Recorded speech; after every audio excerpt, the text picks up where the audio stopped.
No dobra, 6 stycznia, Gudauri, Gruzja.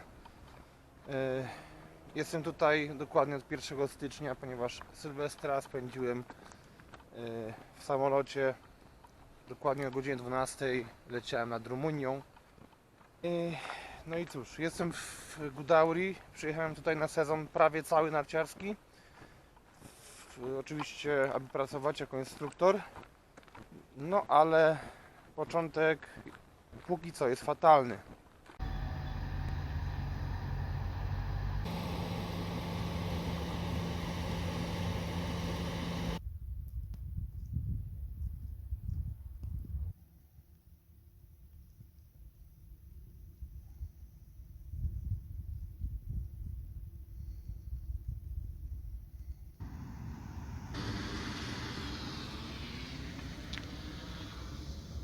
A skoro przyjechałem tu na sezon i nie ma roboty, no to trzeba nadrabiać zaległości. A zaległości to nic innego jak materiały z Nowej Zelandii.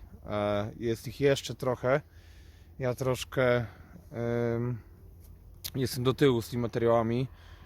W czasie świątecznym montowałem dość obszerny materiał z Coronet Peak, ale jakieś pojawiły się tam błędy w jakichś plikach i, że tak powiem, to się wszystko wykrzaczyło. I muszę ten materiał od nowa niestety montować, co trochę czasu zajmie. Więc na razie będą przemieszane materiały pewnie z Gruzji i z Nowej Zelandii, bo chciałbym Nową Zelandię doprowadzić do końca, jeszcze trochę tego jest, a kolejne materiały powinny być dość ciekawe.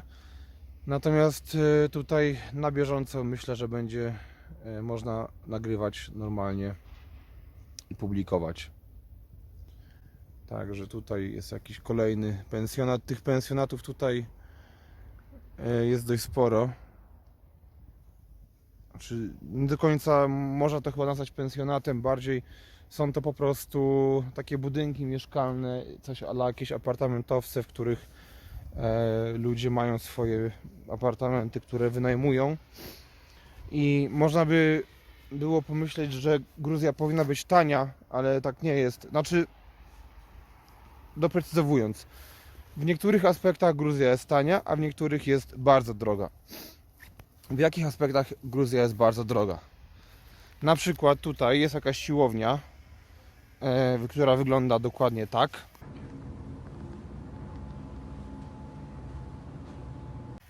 I karnet sezonowy na tą siłownię kosztuje 2,5 tysiąca geli, czyli lari gruzińskich.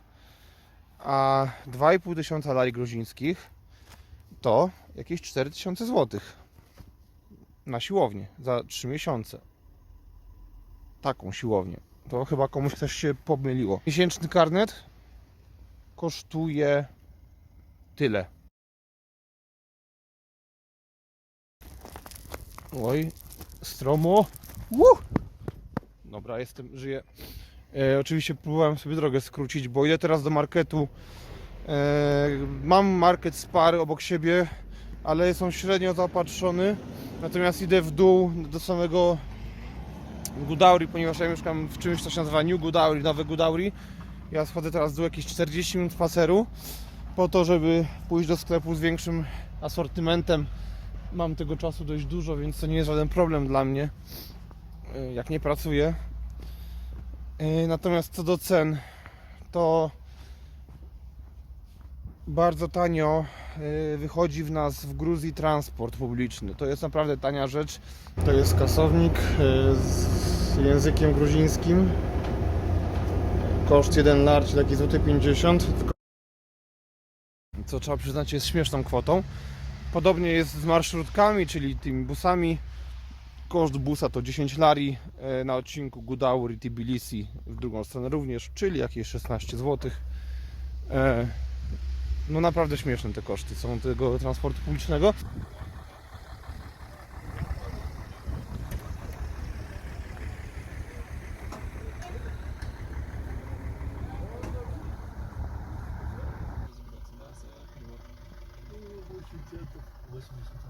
Я их были, они тогда в телебе пойду потрясти, я куда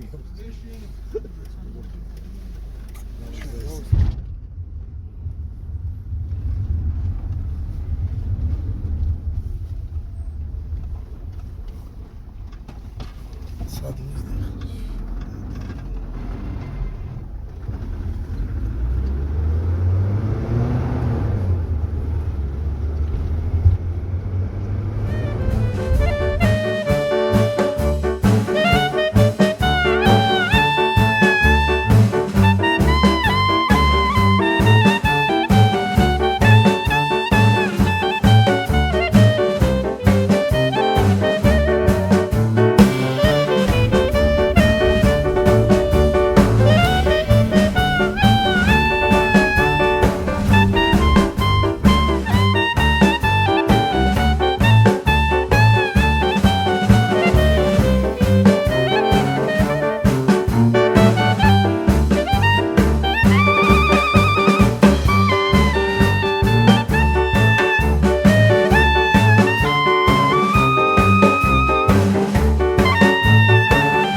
Natomiast jeżeli chodzi o jedzenie, Gruzja jest również trapiona przez inflację. To nie jest zjawisko widoczne tylko w Europie, jest to raczej na całym świecie.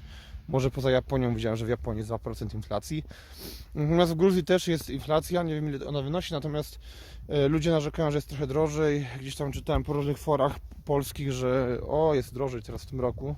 No pewnie jest, zwłaszcza na importowane produkty spożywcze. Natomiast jeżeli chodzimy po mieście, po Tbilisi i lubujemy się w lokalnych specjałach, tych wypiekach, no to da się to w rozsądnej cenie, poniżej 10 zł, zjeść coś, co naprawdę jest treściwe i dobrze nas pożywi w czasie wielogodzinnych spacerów po mieście.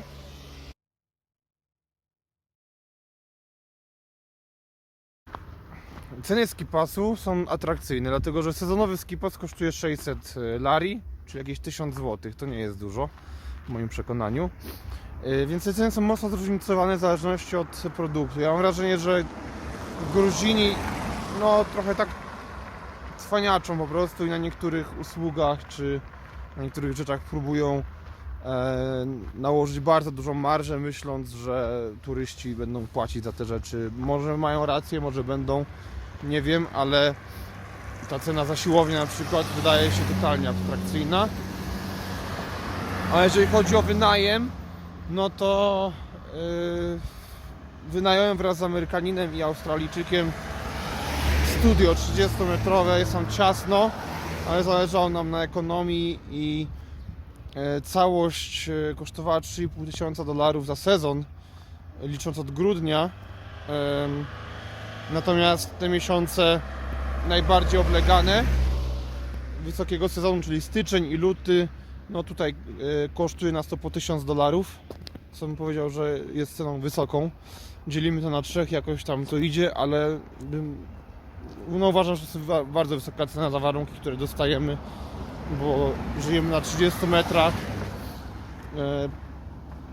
Studio było nie do końca wyposażone, jakoś tam sobie radzimy, ale ceny są dość wysokie tutaj tego najmu. A jak patrzyłem w internecie, to ceny zakupów nieruchomości są jeszcze dość niskie, więc myślę, że Gruzja może być miejscem wartym ulokowania kapitału.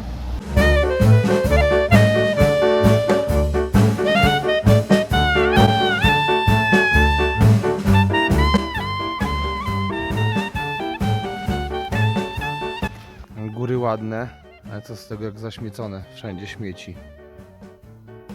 ciągną się daleko w dół. Wszędzie śmieci.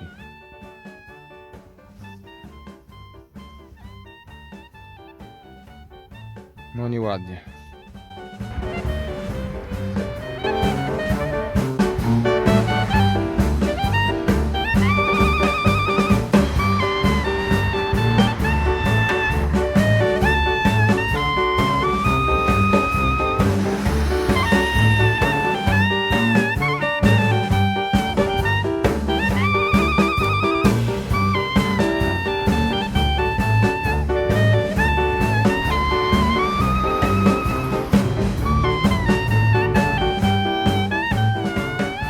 Zanim zacznę swoją pracę chciałem powiedzieć w Nowej Zelandii, ale to już nie Nowa Zelandia, w Gruzji, w Godauri, muszę dopełnić formalności. Muszę założyć coś na zasadzie działalności gospodarczej. Po prostu chodzi o zezwolenie na pracę statuszowego. Są tu pewne formalności do zrobienia. No i jestem w takim, to się nazywa public hall, czy jakiś taki urząd. No i jest tutaj takie tłum, zamieszanie. Trochę ludzi tutaj widać. I wszyscy zaczepiają przychodniów w celu, proponują po prostu adres za jakieś tam pieniądze, z tego co pamiętam. Ktoś mi powiedział, że jest to 100-150 lari, czyli tak w granicach 150-200 zł powiedzmy. No bo trzeba jakiś tam adres zadeklarować. No ale ja mam to szczęście, że mój pracodawca tu się pojawi niedługo i on swój adres wpisuje, ja nie muszę od nikogo być tutaj zależny. No ale jest tutaj taki mały chaosik polegający właśnie na tym zaczepianiu ludzi i proponowaniu tych adresów. I oczywiście od razu po rusku do mnie gadają wszyscy, bo pewnie wyglądam jak Rusek.